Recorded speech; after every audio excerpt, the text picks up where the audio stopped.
Hello दोस्तों, आज हम स्टार्ट कर रहे हैं बहुत इम्पोर्टेंट पार्ट। बहुत सारे इम्पोर्टेंट एग्ज़ाम्स के लिए, चाहे वो एग्ज़ाम यूपीएससी हो, चाहे वो एसएससी हो, कोई भी एग्ज़ाम हो, उसके लिए बहुत इम्पोर्टेंट है ये। और ये है जनरल साइंस। जनरल साइंस में आपको पता है, और जनरल साइंस में भी इम्पॉर्टेंट ज़्यादा होता है बायोलॉजी। अगर केमिस्ट्री और फिज़िक्स में आपके दो दो क्वेश्चन आ रहे हैं तो आपने नोटिस किया कि बायोलॉजी में कंपैरेटिवली ज़्यादा क्वेश्चंस आते हैं। बायोलॉजी का सिलेबस भी थोड़ा ज़्यादा होता है, तो और टाइम वेस्ट ना करते हुए हम स्टार्ट कर रहे हैं इसका बहुत इंपॉर्टेंट चैप्टर, जिसका नाम है डिजीज़। अब डिजीज़ आपको पता है बहुत तरीके की होती हैं। वायरल डिजीज़ होती हैं जो वायरस से होती हैं, बैक्टीरिया वाली होती हैं, ठीक है, फंगल वाली होती हैं, ठीक है। तो इन सब को हम एक एक करके पढ़ेंगे, थोड़ा डिटेल में पढ़ेंगे, ठीक है, और एग्ज़ाम पर्सपेक्टिव से ही पढ़ेंगे। तो सबसे पहले हम इसमें स्टार्ट करते हैं डिजीज़ में, वायरल डिजीज़। वायरल डिजीज़ जैसे कि आपको इसका नाम ही सजेस्ट कर रहा है, वायरल डिजीज़ वो होती हैं जो किससे होंगी, जो होती हैं किससे, वायरस से। अब आता है कि जो ये वायरस टर्म है, ये थी एक लैटिन टर्म। लैटिन टर्म थी जिसका नाम था वेनमस सब्सटेंस, ठीक है, वेनमस सब्सटेंस यानी कि जहरीला सब्सटेंस कोई। अब इसकी अगर हम रेडियस की बात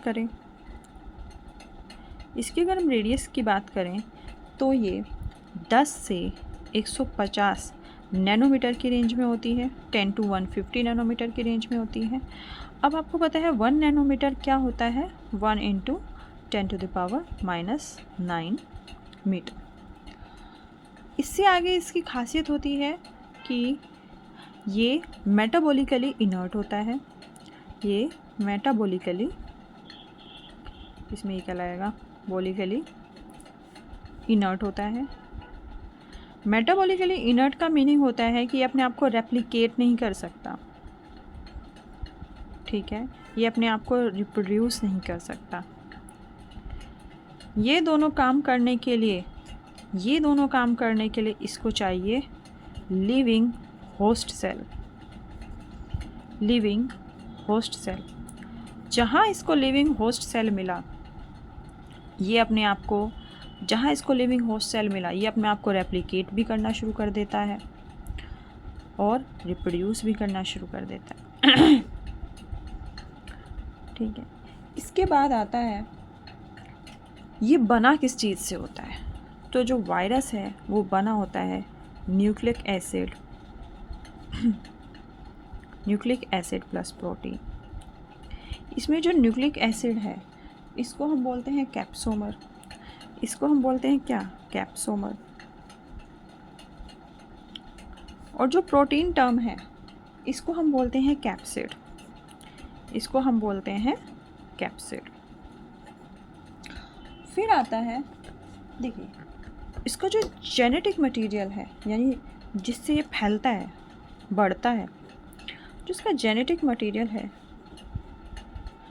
वो होता है क्या, या तो आरएनए भी हो सकता है या डीएनए भी हो सकता है, यानी सिंगल स्ट्रैंडेड भी हो सकता है और डबल स्ट्रैंडेड भी हो सकता है, ठीक है। फिर आगे चलते हैं।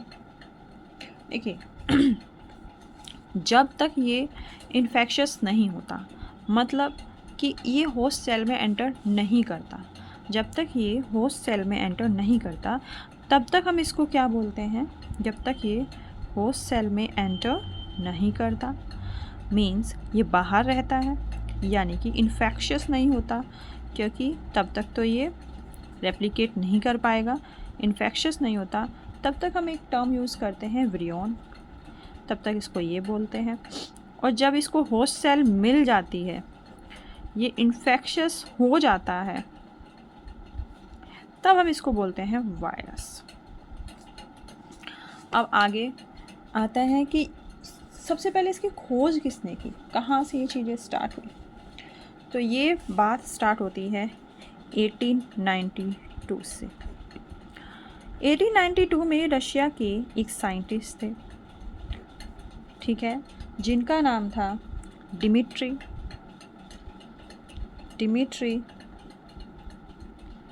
जिनका नाम था डिमिट्री इवानोव्स्की। ठीक है, इन्होंने एक टोबैको प्लांट को क्या किया, ऑब्जर्व किया।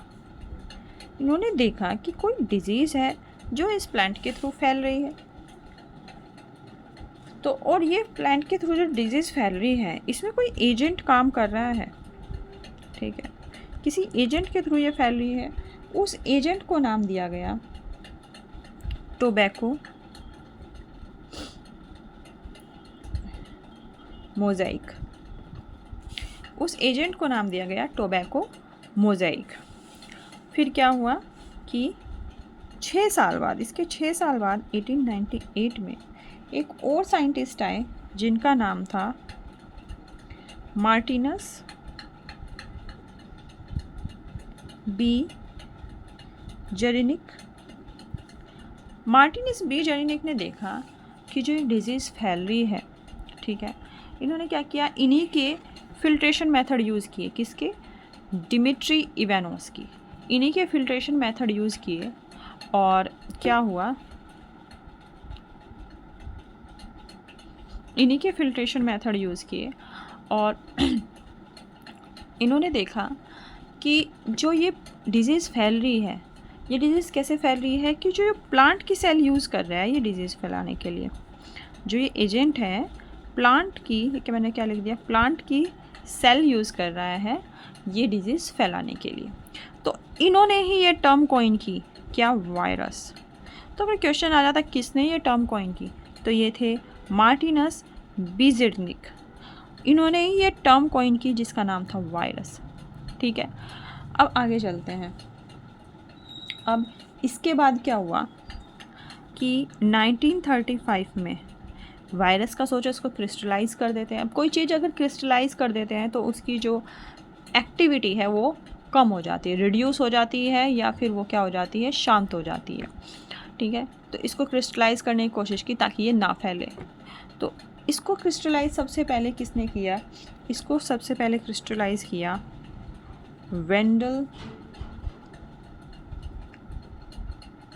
वेंडल मेरेडिथ स्टेनली ने इसको सबसे पहले क्रिस्टलाइज़ करके देखा।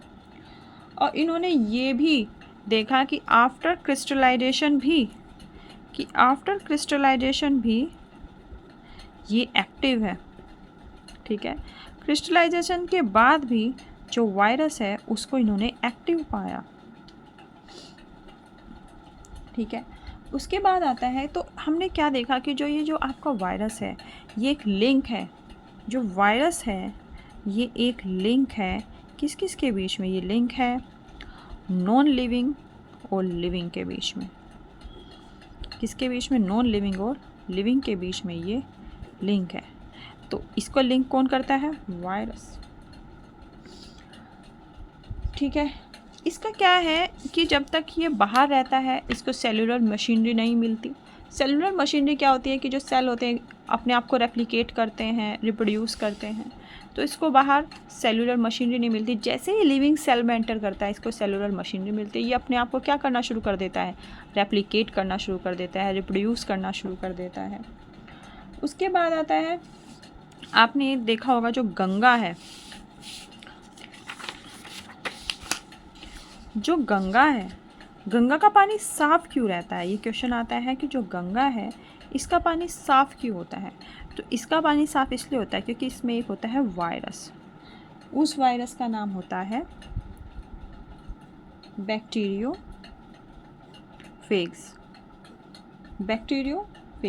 इस वायरस का नाम है बैक्टीरियोफेज। ये क्या करता है कि ये जो बैक्टीरिया है जो पानी को सड़ाता है, गंदा करता है, उस बैक्टीरिया को किल करता है। ठीक है, या उसको इन्फेक्ट कर देता है, जिसकी वजह से गंगा का पानी क्या रहता है, साफ़ रहता है। अब जो एक थेरेपी होती है जिसको बोलते हैं फेग थेरेपी। फेग थेरेपी में क्या होता है, इसी वायरस को यूज़ करते हैं, किसको, जो ये ऊपर है, इसी वायरस को यूज़ करते हैं, बैक्टीरियोफेग्स को यूज़ करते हैं। और इसका काम क्या है, ये पैथोलॉजिकल जो इन्फेक्शंस हैं, इसको यूज़ करके जो पैथोलॉजिकल इन्फेक्शंस हैं उनको क्या करते हैं, क्योर करते हैं। ठीक है, अब आपको पता है जो टर्म है जिसमें जो वायरस की स्टडी होती है उसको बोलते हैं वायरोलॉजी। ठीक है जी। और एक बहुत इंपॉर्टेंट इन्फॉर्मेशन है कि जो 1977 में एक वायरल डिसीज़ थी भारत में, स्मॉल पॉक्स, तो भारत उससे फ्री हो गया था। तो इंडिया फ्री हो गया था किससे, स्मॉल पॉक्स से। अब ये तो थे आपके इम्पोर्टेंट थोड़ा वायरस के बारे में। अब एक क्वेश्चन आते हैं, हाँ आते हैं, जैसे कि पहला ही क्वेश्चन है कि अब बैक्टीरियोफेग इज़, अभी हमने बताया था कि बैक्टीरियोफेग क्या होता है। Bacterium with a tail, no, ये कोई बैक्टीरिया नहीं होता। न्यूली फॉर्म बैक्टीरियम नहीं। बैक्टीरियम इन्फेक्टिंग वायरस नहीं। तो ये क्या होता है, वायरस इन्फेक्टिंग बैक्टीरियम। ठीक है, गंगा में क्या होता है, जो वायरस होता है ये बैक्टीरिया को इन्फेक्ट करके तो उसको प्योर करता है। ठीक है, अब अगला क्वेश्चन है, देखो जो ये क्वेश्चन है ये आया हुआ है IAS में। ठीक है, तो IAS यानी UPSC के एग्ज़ाम में। तो इसमें है कि इसमें से कौन सा स्टेटमेंट करेक्ट है। जैसे virus lack enzymes necessary for the generation of energy, तो viruses lacks enzymes necessary for the generation of energy, तो ये बिल्कुल करेक्ट है। इनके पास कोई एंजाइम्स नहीं होता, ठीक है, जो जनरेशन ऑफ एनर्जी करे। ठीक है, इसी वजह से तो ये रेप्लिकेट नहीं कर पाते। ठीक है, अगला है viruses can be cultured in any synthetic medium.